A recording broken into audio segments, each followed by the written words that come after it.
Now example 5 જોઈએ, right? So that the plane 4x minus 6y minus z plus 14 equal to 0, right? Touches the surface x square plus 3y square plus 2z equal to 0 and find the point of contact, right? આગળના સમ કરતા આ સમ થોડો અલગ છે, right? આમાં શું find out કરવાનું છે આપણે? તો કે point that means તો કે p of x1 y1 and z1. આગળના બધા સમ આપણે આપેલા હતા, રાઈટ? આમાં આપણે ફાઇન્ડ આઉટ કરવાનું છે. આ સમમાં ધ્યાન આપજો, રાઈટ? ફર્સ્ટ ઓફ ઓલ આપણે ના સરફેસ લઈએ તો કે x2 3y2 2z 0. પોઈન્ટ મૂકી આપણે x1 તો that means x1 3y1 2z1 બરાબર 0. આપણે શું કર્યું એમાં x1 y1 z1 પોઈન્ટ મૂક્યા, રાઈટ? અહીંયા લખી નાખીએ આપણે x1 3y1 2z1 0, right? Now આપણે del f upon del x and del f upon del y find out કરીએ. That means del f upon del x, right, with point find out કરીએ. That means on right, that means 2x1 del f upon del y with point means x1 y1 z1. અહીંયા આપણી પાસે value નથી, right? That means અહીંયા આવશે 6y1 also del f upon del z p બરાબર શું થશે? તો કે z1, right? સોરી z1 નું શું થશે? 1. તો શું આવશે? આન્સર આપણો હશે 2, right? પોઈન્ટ પડી ગયા આપણે, એને આપણે મૂકીએ ટેન્જન્ટ પ્લેનમાં. ટેન્જન્ટ પ્લેન બરાબર x x1. x1 શું છે અહીંયા? તો કે x1 પોતે into del f upon del x p, that means 2x1 plus y minus y1 6y1 plus z minus z1, so also 2 equal to 0, right? Remove करना है આપણે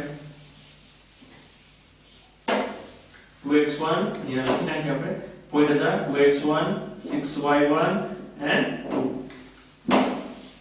right? यहाँ લખી નાખું છું plus z minus z1 2 equal to 0, right?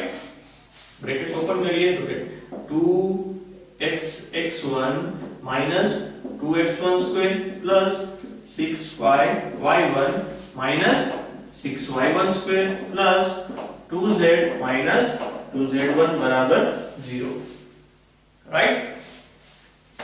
सामने से जो दी 2 कॉमन एंड कैंसिल ले ले तो શું આવશે?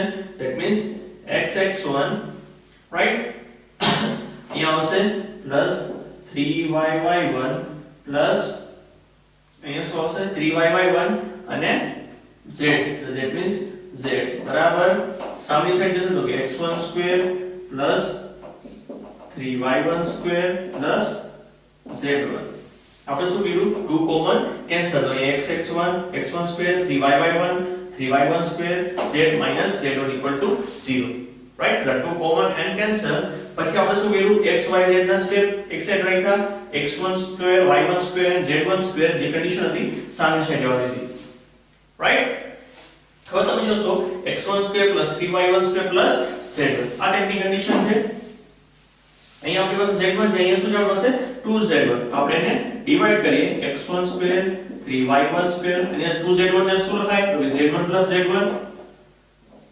2z1 ને ડિવાઈડ કર્યું ને z1 plus z1, that means 2z1. એક z1 સામેની સાઈડ જોવા દઈએ તો શું થઈ જશે? માઈનસ થઈ જશે. એક z1 હતો સામેની સાઈડ જશે તો શું આવશે? Minus z1. તો આ કન્ડિશન બરાબર આપણે શું લખી શકાશે? તો કે માઈનસ z1 લખાશે x1 square plus 3y1 square plus z1 બરાબર માઈનસ z1, રાઈટ? અહીંયા આપણે લખીએ that means कंडीशन प्रमाण આપણે લખી શકશું x1 plus 3y1 plus z1 આ સાઈડ લઈ ગઈ, that means plus z1 બરાબર 0. તો આપણે એક ઇક્વેશન મળ્યું, રાઈટ?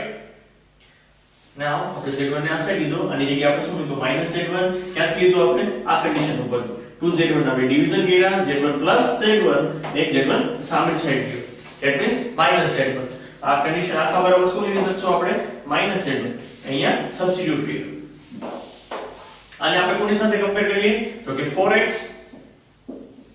-6y - z + 14 = 0 આની સાથે કમ્પેર કરતા રાઈટ that means અને ઉપર નીચે લખવાનું છે તો કે x1 / 4x = 3y/y1 - 6y બરાબર z upon -z z1 upon 14 right આના ઉપર તમને શું મળશે x1 y1 અને z1 ની વેલ્યુ જેવું અહીંયા શું આવશે -1 રાઈટ બધાને તમારે કોની સાથે કમ્પેર કરવાના છે અહીંયા આ શું છે વેલ્યુ અહીંયા તો કે -1 z કેન્સલ એટલે શું વેલ્યુ મળી -1 બધીની વેલ્યુ ત્યાં મૂકીએ આપણે તો કે x1/4 = -1 that means x1 મળશે આપને -4 y1 મળશે આપને અહીંયા શું થશે 3/2 રાઈટ એ સોરી 2 કેન્સલ થઈ જશે 3/6 એટલે 2 આરે ડિવિઝન તો માઈનસ નો આ સાઈડ જશે તો શું આવશે